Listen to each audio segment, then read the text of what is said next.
Letter 3. My dear Father, this morning, as I was coming from the temple, I noticed a vast pile of edifices crowning the opposite rock, which I was told was the Tower of Antonia. It seemed to frown sternly upon the temple, and upon its battlements glittered, at intervals, numerous Roman eagles. I had so often heard you relate historical events connected with this celebrated castle that I regarded it with peculiar interest. You seemed to stand by my side as I gazed upon it. The insolence and power of the Roman garrison have made the beautiful walk about the base of the tower almost deserted, but of this I was not aware, and attended only by my Ethiopian slave, Onia, I lingered to admire the splendor of the cloister once surrounding the treasure house of the temple, with its terraces supported by white marble pillars 15 cubits high, when 2 Roman soldiers approached. It was then that I saw I was alone. I drew my veil closely and would have passed them rapidly, when one of them placed himself in my path and, catching hold of my veil, tried to detain me. I left it in his grasp and was flying when the other soldier arrested me. This was in full view of the castle, and at my shrieks the barbarians in the castle laughed aloud. At this crisis appeared a young centurion who was on horseback, coming down the rocky path that ascends the rock of Zion, and shouting to them, he galloped forward, and with his sword put the men to immediate flight and rescued me. In order to escort me safely to the streets below, he alighted from his horse, and leading him by the rein, walked by my side. I confess to you, dear Father, I had not reached the house of my relative before my prejudices against the Romans were greatly modified. I had found in one of them as courteous a person as I had ever met with among my own countrymen, and for his sake I was willing to think better of his barbaric land and people. While I was writing the above, a commotion without drew me to the lattice, which overlooks the street that goes out of the gate to Bethany, one of the most frequented thoroughfares in the city.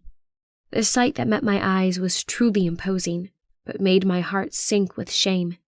It was a pageant with banners, eagles, trumpets, and gilded chariots, but not the pageant of a king of Israel, like those which dazzled the streets of Jerusalem in the days of Solomon and King David.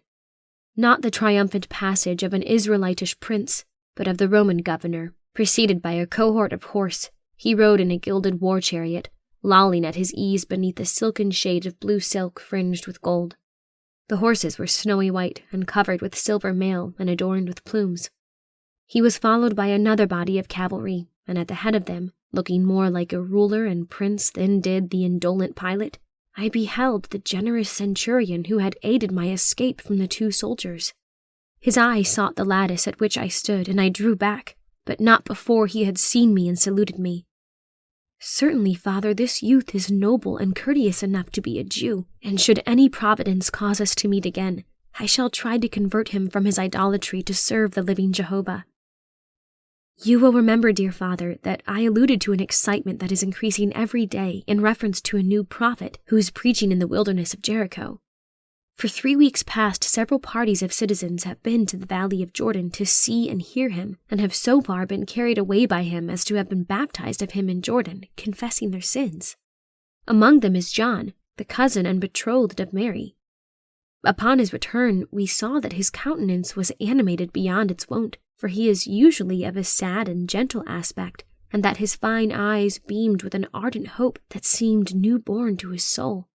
He thus recounted to us his visit to the prophet of Jordan. After leaving the gate of the city, I soon reached the pretty town of Bethpage, where at the inn I beheld several horsemen just mounting to go in the direction of Jericho. On joining the cavalcade, I learned they were for the most part drawn out of Jerusalem on the same errand with myself. One of them, a wealthy young noble of Arimathea, was actuated by the same holy desire that burned in my bosom, a desire that we might, in the prophet who is called John, discover a man sent from God. The others were bent on commerce, on pleasure, or mere idle curiosity. As Joseph of Arimathea and I rode together, we conversed about the man we expected to see. My companion seemed to believe that he was a true prophet, for being very well read in the scriptures, he said that the 70 weeks of Daniel were now about completed, when the Messiah was to come. I then asked him if he believed that the Messiah, who was to be a prince and king and have dominion from the sea to the ends of the earth, would come in the wilderness, clad in the skin of wild beasts. To this he replied that he could not regard this prophet as the Messiah, For when the Christ should come, he was suddenly to come to the temple, and that we should doubtless first see him there, but that he was greatly in hopes that the prophet we were going to see would prove to be the forerunner, foretold by Malachi.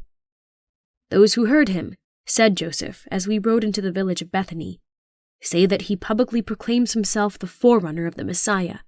The opinion of the more ignorant who have listened to him is that it is Elijah himself returned to the earth. Others assert that it is Enoch come down from heaven, and not a few believe him to be Isaiah.